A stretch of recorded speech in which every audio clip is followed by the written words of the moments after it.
도널드 트럼프 대통령의 많은 기대를 모으고 있는 국정연설을 앞두고 워싱턴은 평소의 겉모습과 달리 결코 평온하지 않았습니다. 의례적인 정치 행사를 준비하는 평소의 분위기 대신 권력의 마쿠에서는 마르코 루비오 국무장관과 다수의 미국 하원 및 상원의 핵심 의원들이 참석한 특별한 성격의 비공개 회의가 열리고 있었습니다. 이것은 단순한 담소가 아니라 최근 몇 년간 보기 드물었던 심각한 수준의 토론이었습니다. 관측통들의 주목을 끈 것은 참석자들의 면면뿐만 아니라 회의 후의 반응이었습니다. 상원 소수당 대표인 척 슈머 의원은 뚜렷하게 굳은 표정으로 언론 앞에 섰습니다. 그는 한 가지 중요한 점을 분명히 하고 싶습니다. 지금 벌어지고 있는 일은 극도로 심각하며 미국 대통령은 국민 앞에서 자신의 입장을 설명해야 합니다라고 선언했습니다. 이 짧지만 무게감 있는 발언은 즉각 수많은 추측을 불러일으켰습니다. 슈머 의원과 같은 노련한 정치인이 공개적으로 감정을 드러내는 일은 드물기 때문입니다. 그런데 이번에는 그의 당혹감은 거의 감출 수 없을 정도였습니다. 큰 질문이 제기되었습니다. 그 회의실 안에서 무슨 일이 있었던 것일까? 그것은 군사 전략, 국제적 공약, 혹은 전 세계의 힘의 균형을 바꿀 수 있는 지정학적 전환점과 관련된 결정이었을까? 내부 회의가 소수당 대표로 하여금 대통령에게 전 국민 앞에서 입장을 설명하라고 공개적으로 요구하게 만들었다면 그 중요성은 분명히 일반적인 정치적 논쟁을 훨씬 뛰어넘는 수준이었습니다. 여러분, 워싱턴은 지금 대기 상태에 있으며 도널드 트럼프 대통령이 연단에 오를 준비를 하는 가운데 미국 전체와 국제사회는 그 연설 뒤에 전략적 전환점이 될 수 있는 결정들이 숨어 있을 수 있다는 것을 이해하고 있습니다. 여론이 도널드 트럼프 대통령의 국정연설에 쏠릴 준비를 하는 동안 언론과 소셜미디어의 분석 물결은 다른 방향으로 흐르고 있었습니다. 모든 관심은 거의 척 슈머 의원의 몸짓 언어와 그가 기자들 앞에서 한두 마디의 짧은 말에만 집중되었습니다. 수많은 전문가들이 그의 눈빛 하나, 미간의 주름 하나, 말의 끊김 하나까지 분석하려 들었지만 정작 핵심은 간과되었습니다. 아무도 그가 그 비공개 회의실 문 뒤에서 실제로 무슨 말을 들었는지 알지 못했습니다. 제기된 주장에 따르면 상원 소수당 대표를 경악하게 만든 것은 일반적인 정치적 불일치가 아니라 사실상 이란을 겨냥한 전쟁 선포와 같은 지정학적 성격의 신호였다는 것입니다. 만약 이것이 사실이라면 이는 더 이상 내부 논쟁이 아니라 중동에서 대규모 군사적 움직임을 초래할 수 있는 전환점이 됩니다. 새롭고 놀라운 점은 문제가 공개적인 선언이 아니라 갈등을 위한 준비 단계, 즉 전략적 전선을 여는 것에 있다는 것입니다. 21세기의 전쟁은 첫 총성으로 시작되는 것이 아니라 병력 이동, 전함 재배치, 미사일 증강, 그리고 펜타곤의 비밀 지령과 같은 움직임으로 시작됩니다. 워싱턴이 이 방안을 고려하기 시작하면 지역 전체의 판도가 흔들릴 것입니다. 따라서 척 슈머 의원의 표정만 볼 것이 아니라 진짜 던져야 할 질문은 미국이 이미 이란과의 충돌 전 단계에 들어섰는가 하는 것입니다. 그리고 만약 그렇다면 도널드 트럼프 대통령의 연설은 단순한 정치적 메시지가 아니라 새로운 대결 주기의 서막을 알리는 신호일 수 있습니다. 척 슈머 의원의 발언을 담은 한 영상이 빠르게 퍼지고 있는데 여기서 상원 소수당 대표는 상황이 매우 심각하며 도널드 트럼프 대통령이 미국 국민에게 명확히 설명해야 한다고 강조합니다. 언론은 즉시 그의 눈빛, 표정, 그리고 몸짓 언어 분석에 뛰어들었습니다. 하지만 이러한 요소들은 겉모습에 불과합니다. 주목해야 할 것은 그의 얼굴 표정이 아니라 그가 막 나온 회의실입니다. 척 슈머 의원은 일반적인 회의에 참석한 것이 아니었습니다. 그는 미 의회의 정보감시 체제에서 가장 강력한 8명의 그룹인 갱 오브 에이트강 of 에이트 회의에 참여했습니다. 1980년 정보감시법의 틀 안에서 규정된 바에 따르면 이 그룹은 하원 의장, 각 원의 다수당 및 소수당 대표, 그리고 양원정보위원회 위원장 및 고위 간부를 포함하는 하원과 상원의 핵심 지도부입니다. 이들은 행정부를 제외하고 최고 수준의 극비 보고서에 접근할 수 있는 유일한 인물들입니다. 중요한 것은 이 그룹이 접근하는 정보의 본질에 있습니다. 그것은 이미 일어난 일이 아니라 앞으로 일어날 일에 관한 것입니다. 총괄 보고서가 아니라 행동 계획입니다. 갱 오브 에이트가 소집되어 보고를 받았다는 것은 워싱턴이 특별히 민감한 수준의 정보작전이나 군사작전을 준비하고 있다는 것을 의미합니다. 따라서 척 슈머 의원의 반응은 순수한 정치적 움직임으로 봐서는 안 됩니다. 그것은 미국의 나머지 사람들은 전혀 알지 못하는 시나리오에 접근한 결과일 수 있습니다. 만약 8명의 그룹이 보고를 받았다면 질문은 어떤 작전이 활성화되고 있는가 하는 것입니다. 그리고 도널드 트럼프 대통령에게 입장 설명을 요구했다는 것은 워싱턴이 전략적 상태 전환 단계에 들어서고 있다는 뜻이 아닐까요? 갱 오브 에이트 체제는 장식으로 존재하는 것이 아닙니다. 그것은 어떤 미국 대통령도 의회의 최소한의 감시 없이 일방적으로 전쟁을 일으킬 수 없도록 보장하기 위해 설립되었습니다. 정보가 제한적이고 극비 수준에서만 공유되더라도 의회는 민감한 작전이 전개되기 전에 그 의도와 계획에 대해 보고받아야 합니다.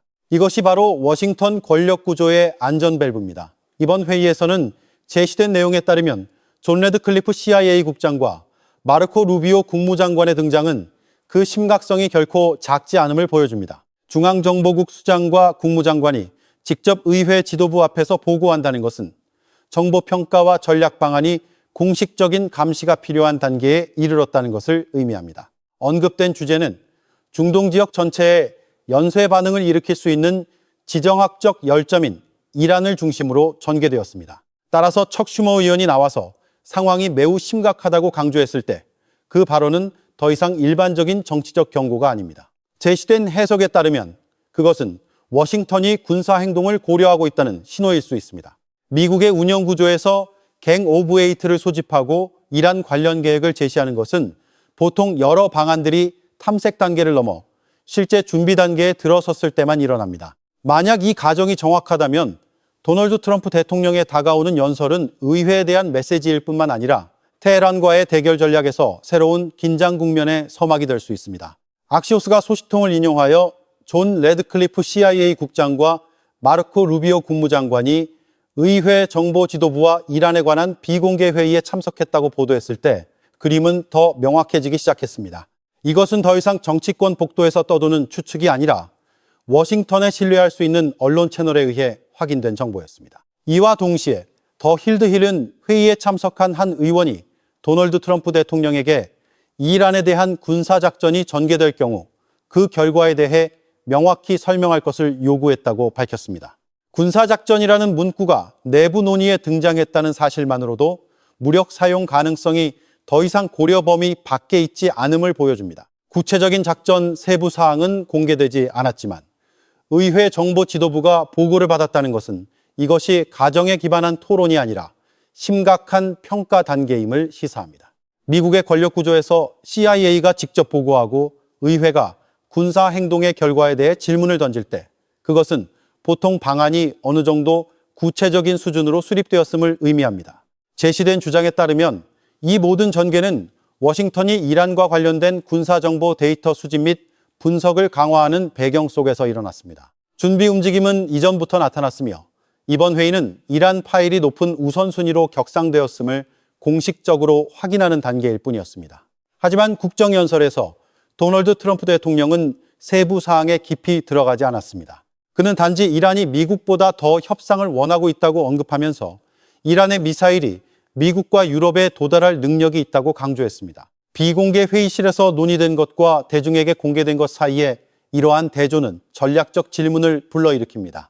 워싱턴은 최종 결정을 내리기 전에 민감한 정보를 보류하고 있는 것일까? 만약 군사적 가능성이 실제로 테이블 위에 올려졌다면 지난 연설은 마쿠에서 치밀하게 준비되고 있는 계획의 빙산의 일각에 불과할 수 있습니다. 제시된 시각에 따르면 문제는 단순히 이란의 핵 프로그램이나 우라늄 농축 수준에 국한되지 않습니다. 만약 거기서 멈춘다면 협상과 경제 제재가 주요 도구였을 것입니다. 전략 기획가들이 정말로 관심을 갖는 것은 테헤란이 구축하고 있는 미사일 능력과 더 넓은 안보 구조에 있습니다.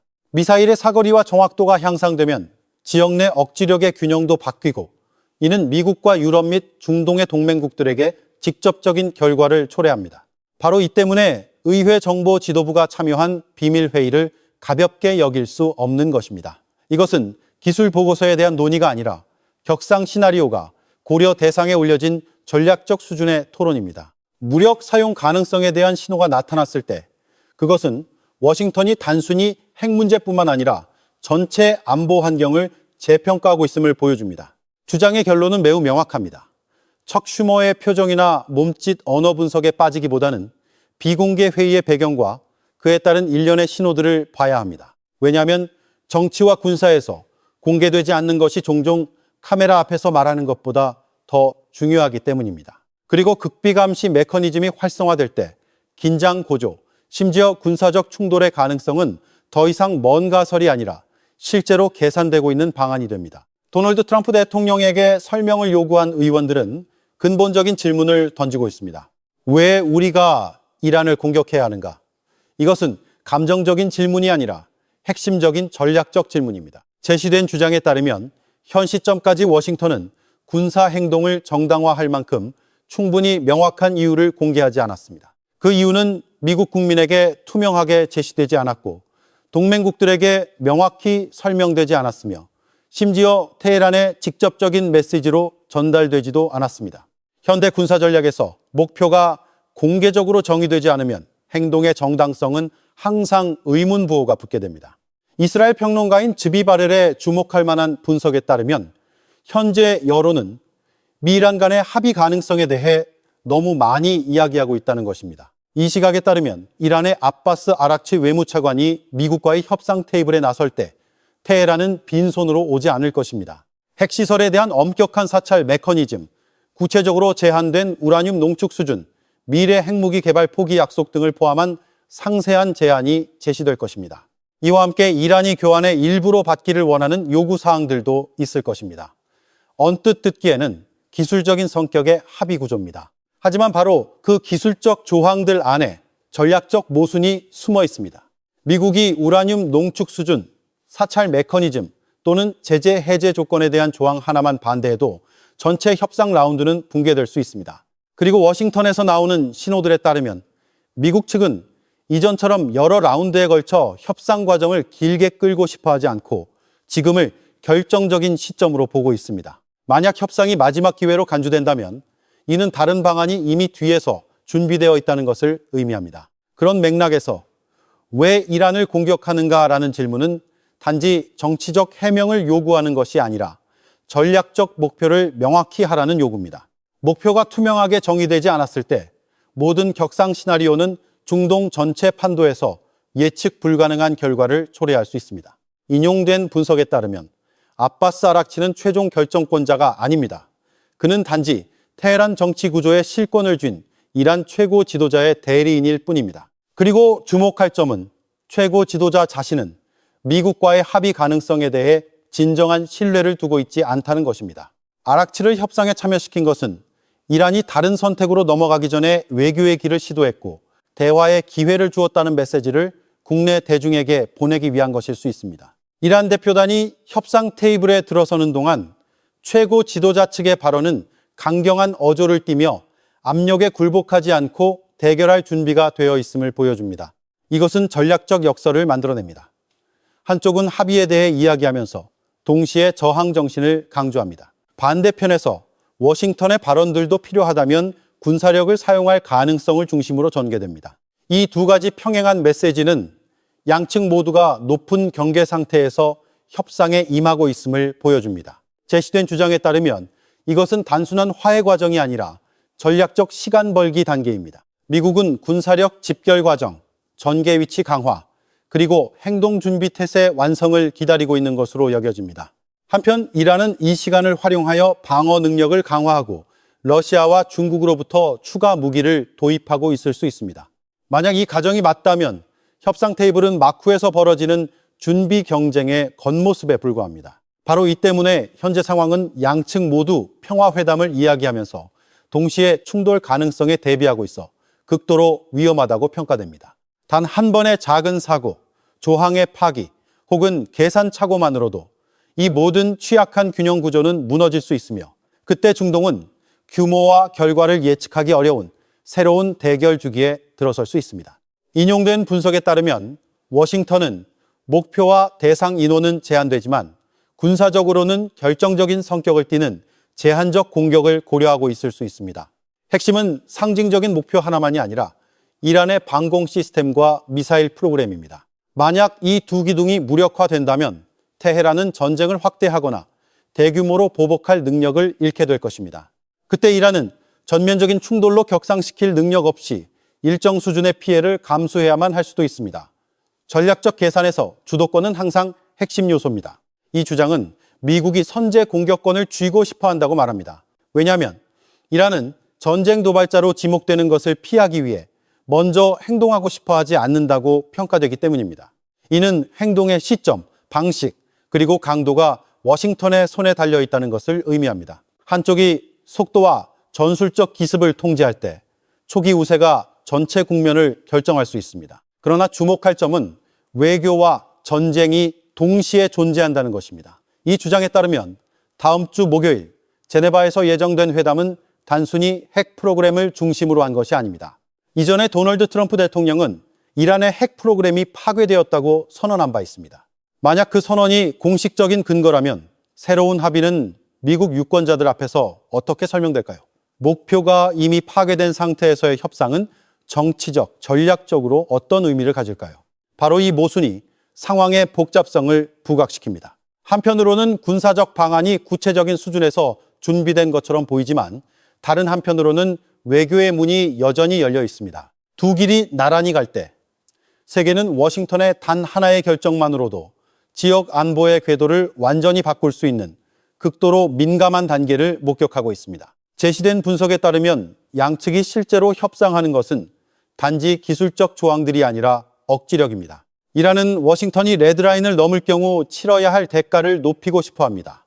그 대가는 군사적 손실, 지역 불안정 또는 통제 불가능한 격상 위험일 수 있습니다. 반면 미국은 정반대의 메시지를 보내고 싶어 합니다. 만약 테헤란이 제시된 조건을 수용하지 않는다면 압박은 제재에 그치지 않고 이란 지도부 체제가 굴복할 때까지 연속적인 타격으로 전환될 수 있다는 것입니다. 바로 이 때문에 이것은 단순한 우라늄 농축 수준이나 사찰 메커니즘에 대한 논쟁이 아니라 이란 지도층에게 그들이 받아들일 수 없다고 여기는 것들을 받아들이도록 강요하려는 노력으로서 심각한 대결로 묘사됩니다. 한쪽이 최대한의 압박을 통해 상대방의 전략적 행동을 바꾸려 할 때 계산착오의 위험은 항상 존재합니다. 한편 워싱턴 포스트는 이란 전문가인 전직 미 정보장교 마크 폴리메로플로스의 의견을 인용했습니다. 이 관점에 따르면 만약 미국이 군사력을 사용한다면 최소한의 선별적인 수준이어야 한다는 것입니다. 목표는 테헤란 정권을 직접 전복시키는 것이 아니라 이란 이슬람 혁명 수비대, 특히 국내 안보를 보장하고 체제 안정을 유지하는 기둥인 바시즈 바시민병대를 약화시키는 것입니다. 이 주장은 핵 프로그램에 즉시 집중할 필요는 없다고 말합니다. 왜냐하면 그것은 장기적인 과정이기 때문입니다. 대신 국내 안보 세력을 약화시키고 반대파와의 소통 채널을 열어 내부로부터의 변화가 일어날 수 있는 여건을 조성하는 것이 더 효과적인 길일 수 있다는 것입니다. 이것은 핵심으로부터의 압박 전략으로 변화가 전면전에서 오는 것이 아니라 권력 기반의 점진적인 침식에서 비롯됩니다. 만약 이 접근법이 선택된다면 판도는 공개적인 대결에서 조용하지만 그에 못지않게 격렬한 영향력 전쟁으로 전환될 것입니다. 이란의 정치 체제를 바꾸고 싶다면 결국에는 잘 조직되고 충분히 무장한 대중운동에 의존해야 한다는 주장이 제기됩니다. 이 시각에 따르면 선별적인 군사 타격은 직접적인 전복을 목표로 하는 것이 아니라 내부적 변화를 위한 유리한 환경을 조성하기 위한 것입니다. 그것은 외부에서 권력 구조를 약화시켜 국내 압력이 점차 축적되고 폭발하도록 하는 전략입니다. 그러나 이 관점은 이라크 침공전에 나타났던 주장들을 연상시키는 선동적인 색채를 띈다고 평가됩니다. 저자가 전직 정보장 교임에도 불구하고 그 어조는 여전히 대결을 조장하는 경향을 보입니다. 마치 이란이 일련의 정밀 타격으로 무너뜨릴 수 있는 요새에 불과한 것처럼 말입니다. 실제로는 이란은 복잡한 권력 구조, 촘촘한 안보 세력, 그리고 깊고 넓은 지역적 영향력 네트워크를 가진 복잡한 정치 사회 시스템입니다. 모든 단순화된 계산은 전략적 실수의 위험을 내포하고 있습니다. 이러한 분석들은 공백 속에서 나타나는 것이 아닙니다. 그것들은 미국이 군사적 준비 단계를 거의 완료한 것으로 알려진 상황에서 이루어지고 있습니다. F-22 전투기들이 영국을 떠나 이스라엘로 향한 것은 작전 준비 태세의 수준에 대한 신호로 간주됩니다. 구체적인 목표에 대한 공식적인 확인은 없지만 이 움직임은 신속한 전개 가능성이 고려되었음을 보여줍니다. 미국뿐만 아니라 블룸버그에 따르면 나토 또한 이란 내부로부터의 정보 수집을 강화하고 있습니다. 목표는 단순히 감시하는 것이 아니라 공격받았을 경우 테헤란의 잠재적 반응을 평가하는 것입니다. 반응이 통제 가능한 범위 내에 머물 것인가, 아니면 지역 전쟁으로 확대될 것인가, 군사적 요소와 정보 요소가 모두 가속화되면서 현재의 그림은 여러 다른 층위에서 태세가 준비되고 있음을 보여줍니다. 그리고 내부로부터의 변화에 대한 주장과 외부의 실제 준비 단계의 결합이야말로 상황을 민감하게 만드는 것입니다. 전략, 정보, 그리고 군사력이 한데 모일 때 단 한 번의 잘못된 결정도 전체 국면을 바꿀 수 있습니다. 왜 이 전개가 결정적인 성격을 띠는가? 만약 이란이 전면전으로 대응한다면 시나리오는 워싱턴과 테헤란 간의 양자 관계 범위를 훨씬 넘어설 것이기 때문입니다. 제시된 주장에 따르면 나토는 큰 충돌 속에서 미국을 홀로 두기 어려울 것입니다. 일단 전쟁이 확대되면 동맹 구조는 의무와 전략적 신뢰라는 시험대에 오르게 될 것입니다. 현장의 징후들은 동맹이 이미 준비 움직임을 보였음을 시사합니다. 나토는 이란 해안 지역 근처에서 조기 경보기 AWACS를 순찰 비행시키며 테헤란의 방어 능력 및 대응 능력을 평가하기 위한 정찰 및 데이터 수집을 강화한 것으로 알려졌습니다. AWACS는 단순한 관측 수단이 아니라 필요시 공역을 조정하고 작전을 지원하는 하늘의 눈입니다. 이는 충돌이 발생할 경우 미국이 단독으로 행동하지 않고 더 넓은 협력 구조 속에서 움직일 수 있다는 신호를 보냅니다. 반대편에서는 로이터 통신이 이란이 사거리 약 290km의 중국산 CM300이 초음속 미사일 구매를 모색하고 있다고 보도했습니다. 만약 이 거래가 성사된다면 이것은 테헤란의 반접근, 지역 거부, A 능력의 중요한 조각이 될 것입니다. 특히 목표가 항모전단과 연안에서 활동하는 해군력으로 여겨질 때 더욱 그렇습니다. 그러나 현실적인 질문이 제기됩니다. 계약을 체결하는 것이 즉시 배치할 수 있다는 것을 의미하지는 않습니다. 생산 인도 시스템 통합 및 운용 훈련 과정은 보통 수개월, 심지어 1년 이상 걸립니다. 그럼에도 불구하고 이란은 미사일에 대한 경험 기반이 있기 때문에 새로운 시스템을 숙달하는 시간이 상당히 단축될 수 있습니다. 나토의 정찰 강화와 이란의 미사일 능력 업그레이드 시도가 동시에 진행되는 것 자체가 양측 모두 최악의 시나리오를 고려하고 있음을 보여줍니다. 방어와 공격이 모두 동시에 준비될 때 억지력과 실제 대결 사이의 거리는 극도로 취약해집니다. 일부 분석에 따르면 이란이 러시아로부터 구매하려는 미사일 물량이 양국 간의 운송 증가 징후를 바탕으로 이미 인도가 시작되었을 수 있다고 합니다. 심지어 러시아 측 문서에서 약 5억 8, 900만 달러 규모의 계약이 언급된 정보가 유출되기도 했는데 이는 세 차례에 걸쳐 수천 기의 휴대용 미사일을 포함하는 내용입니다. 만약 이 숫자들이 정확하다면 그 규모는 결코 작지 않으며 지역의 억지력 균형에 직접적인 영향을 미칠 수 있습니다. 이와 병행하여 중국이 새로운 생산을 기다리는 대신 기존 비축 창고의 무기 일부를 이전할 수 있다는 주장도 있습니다.